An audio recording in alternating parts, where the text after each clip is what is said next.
Hello, welcome to another immigration art video. My name is Art Serratelli, and together with Mara Mijal, the two of us, we run the immigration law firm of Serratelli Mijal, PLLC.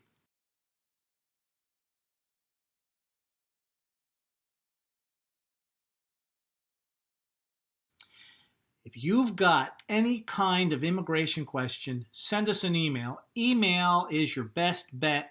We over here, we use email like other law firms use the phone.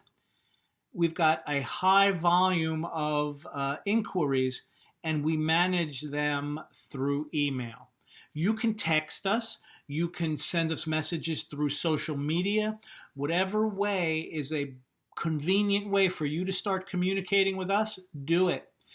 But ultimately, everything will end up as a conversation either through email alone or through email and a phone call or email and a video conference. We'll figure it out. One way or another, we're going to help you answer the questions you have, because if you have a question, we have an answer.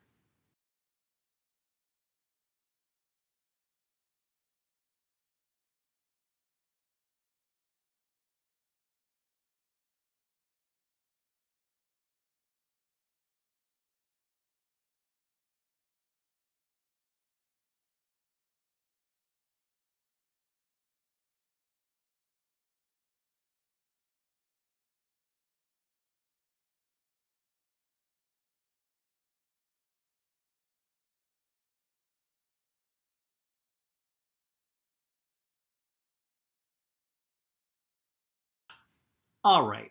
The subject of today's video is an update to a prior video I did about the the Trump, president mentally stable genius is an unlimited source of video material. So last time I was going out of my mind crazy about what a waste of time the interview for the green card based on work. What a big waste of time that was. I said in the prior video, we haven't interviewed people based on work green cards since 1992, and it's crazy to start now. What's the point? And back then, we had no idea what the government was going to be asking for or what the government was going to be doing in these interviews. So that made me even more crazy.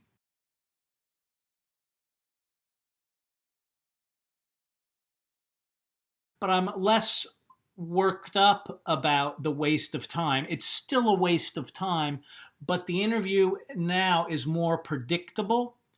It's never 100% predictable. They vary by office, by officer, but the goal of the interview, no matter where you go for your interview, the goal has been uniformly tailored to figure out if you or anyone in your family getting green cards with you based on your job, has anyone ever broken an immigration rule in the past. Now that's fair. That's a legitimate purpose for this interview. Again, it could all be done through the mail. It could all be done through an RFE in writing, and it could all be done without an interview. But at least now, the interview has a purpose. It's somewhat predictable, and I can tell you what you need to prepare for. And I can advise you that you probably need a lawyer to prepare you for the interview, but you don't necessarily need a lawyer to go.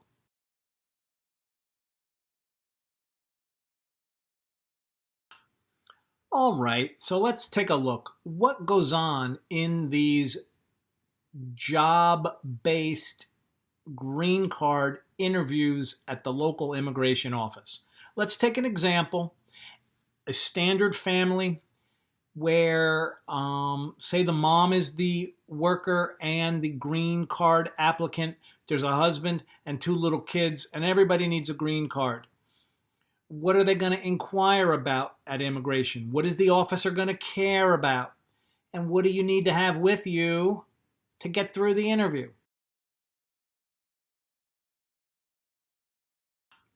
Thing number one, you're walking in here, lady, with this guy and these little kids, and you want me, the immigration officer, to give everybody a green card because you have a job?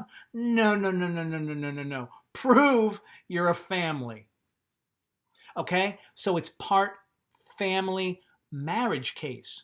If you're married and getting a green card through a job, now they want you to prove your marriage is real. And you know what? What am I going to tell you? Trump has every right to do this. Do I dislike the guy? Do I have a visceral dislike for this president? You darn tootin' I do.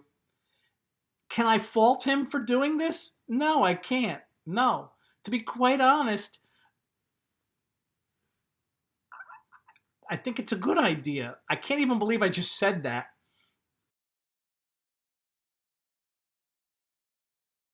You got to prove you're really a family. How do you do that? Well, number one, you have a marriage license. Number two, where do you live?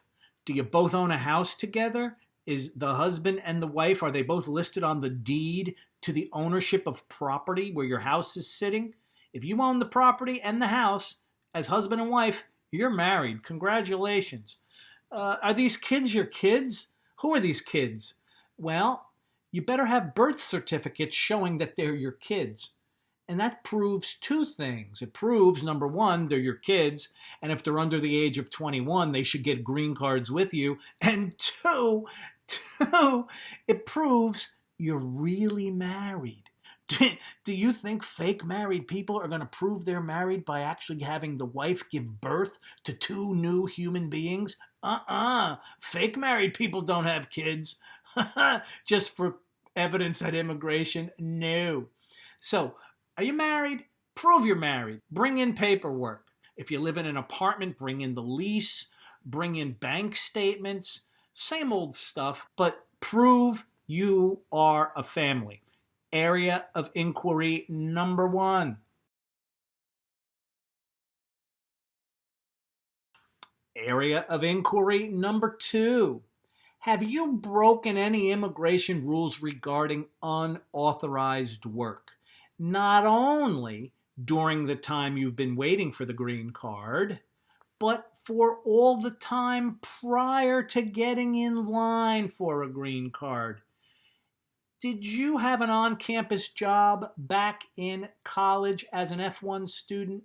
Did you have CPT? Did you have OPT? Prove.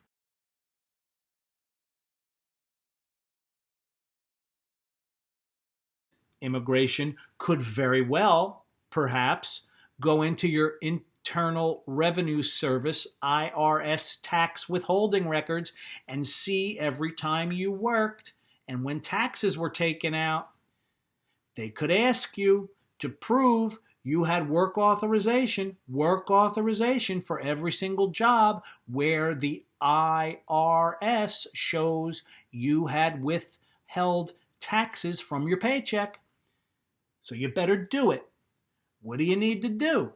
Make a list of every single job you had in America and match the work authorization document you used to work there. Should you do this? Hell yeah, you should do it. You better do it. So, you work on campus? That's an I-20. On-campus work is part of your I-20. Off campus, did you work in CPT? You better have an I-20 where CPT is recommended and approved. Did you work on OPT?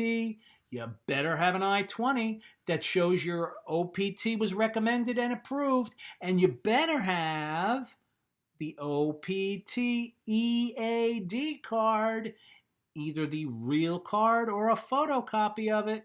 And if you're not keeping track of these papers now, you better start, because it's Trump world. It's no more fun. This is no more joking around. Did you ever work without authorization? Oh, you didn't? Prove it. And the way our office has been having success with this is a chart matching every darn job you ever had and all the work authorization that let you work where you worked. Period.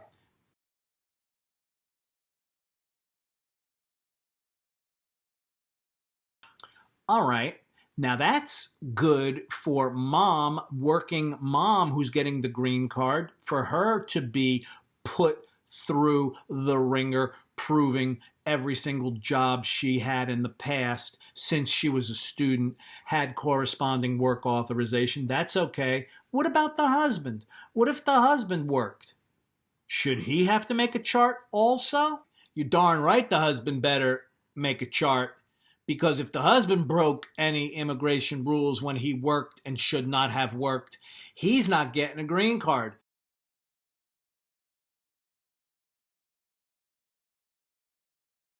And you both better make a chart like I described earlier, and the immigration officer will love you.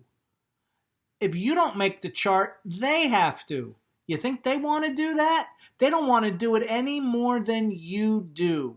It's way better for you to do the work and make them pleased with the effort you did to help them than it is for you to sit there and be a little disagreeable about all the work involved and put the burden on them. This is a privilege to get a green card.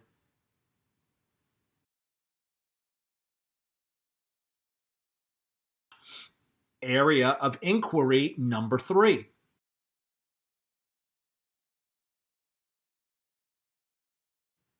Does the job you have now, right now, in fact, you know what? Prove you're working. Give me a letter showing you're employed. Give me your last 2 months of pay stubs. Let me see who's employing you now. Is this the same company that sponsored your perm labor certification and your I-140? If yes, easy. Awesome. If no, uh-oh.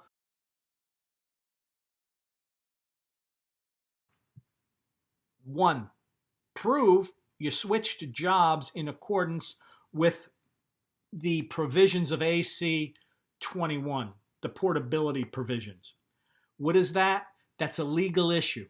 Should you, as the green card seeking applicant, have to even worry about this? No. Do they make you worry about it now? Yes. That's why you need to be prepared by a lawyer. And this is where something called the Schedule J comes in. The Schedule J is where the current employer certifies that they really are hiring you and they really do want you to go work there when you get the green card. So does the working mom in our example have to prove where she works now and how that relates to where she was working when they put her in line for a green card? Yes, of course working mom has to do that. She's the principal applicant. What about working husband? Well, he's not in line for the green card. He just has to prove he's worked every single time he did work. He's got to prove that he worked with work authorization.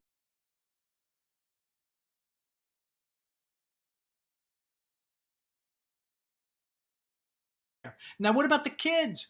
They're little kids. How old are they? 14, 13? They don't work. They're kids. So this is easy. The kids aren't going to be working. Now, if, however, they're older kids and they did work and they had perhaps F1 status and they did work on campus, or if they did work with CPT before they turned 21, then yeah, we'd make a chart for the kids too. Absolutely. And if they're working currently, again, before they turn 21, and they're your dependent getting green card through working mom, they should also prove that they've got a job letter showing that they're on a payroll. And the last big area of inquiry is travel. Travel. Does your I-94 record in the government database for the past 5 years reflect accurately?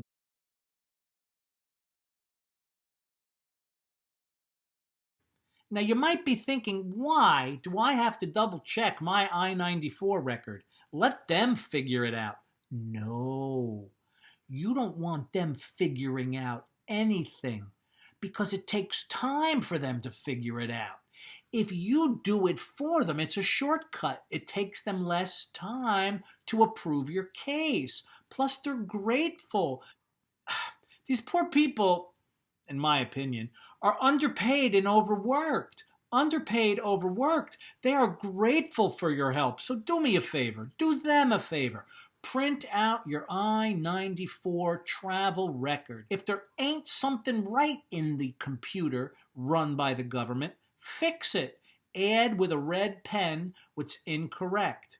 Meaning, if they forgot a trip, add it. Sometimes my clients will say, well, look at this. The government record showed I departed from America. It never shows I re-entered, and then it shows I departed again and then re-entered again. How could I possibly have left America and then left again if I never re-entered? I got to fix that. So you take a red pen and you fix it. Another reason to update your travel record for the government is I'd annotate it. I'd tell them where I went. What countries did you visit? Did you visit Spain, Greece, France, Germany? That's nice. Australia? That's good. You weren't visiting by any chance Yemen or the Sudan or Syria or any other of the countries that are on the banned list from the Trump travel ban. If you're going to countries that are, quote, trouble-making countries in the eyes of Trump, and Trump's eyes are not that great, he's an old man. If Trump says something is bad, it does not necessarily mean it's bad, but I would rather tell the government where I've been: Germany, France, the United Kingdom, and if I went to Syria, Yemen, I better have a darn good reason for going there, like work or academic study. Don't be up to no good with this travel. So why do you need to talk about travel? You may not ever have to address travel, but if they bring it up, they're looking for where have you been and what trouble have you been getting into overseas. And it's up to you to show them, number one, your I-94 record in the computer. It's good. It's accurate. Nope, I-94 record in the computer. There's a mistake or two. I fixed it. See the red markings?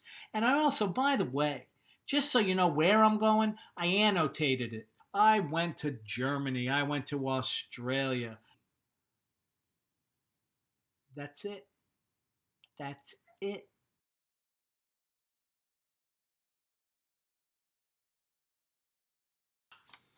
And as a summary, just reading from the email we send to our clients about this, here we go. There's a list where we go through in writing what I just said in this video, and then we say, please note, because employment-based green card interviews have just recently begun, the list of required documentation to present to the USCIS at the local office has not been standardized yet.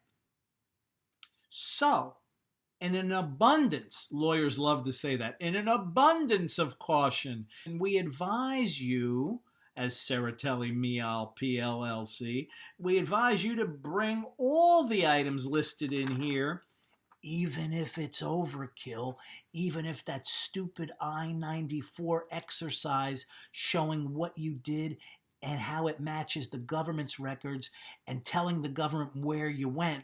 Yemen, no. France, yes.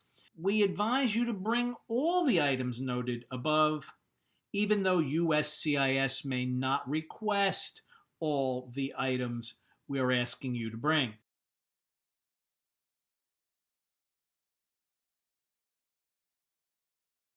In other words,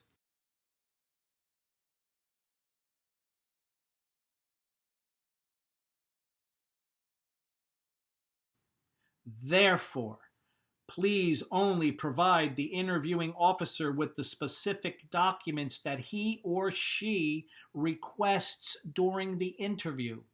Don't go crazy. Don't go overboard. And just because we told you to prepare it, that does not necessarily mean you have to be excited. Oh, I have this thing about my travel. Do you want my travel?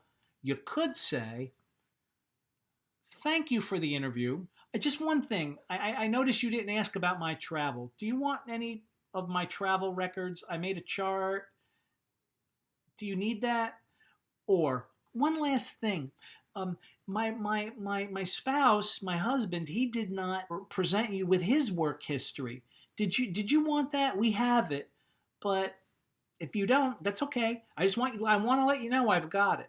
In other words, you could offer as a kind-hearted gesture that you've got extra information that they didn't ask for, or you can just simply be quiet, give them what they want, say thank you, and get the heck out of there. Leave well enough alone. And these are the kinds of things we'd talk about when we prepared you for the interview.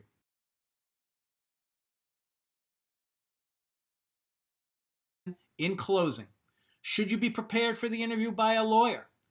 Yes. Have we prepared people for the interview where the lawyer who did the paperwork doesn't want to be bothered? Yeah. It's our moral obligation to make you feel comfortable, and it's our obligation to make you feel at ease with peace of mind. So when you go in there, you can focus and think and be pleasant and not nervous. It's our job to make you less worried. So will I prepare you on a case someone else prepared? Absolutely. Oh my goodness, yes. Now, does the lawyer also need to go? That might be overkill. If you're so nervous about this thing you can't think straight, or if you have trouble with English, which I doubt, you might want to bring a lawyer.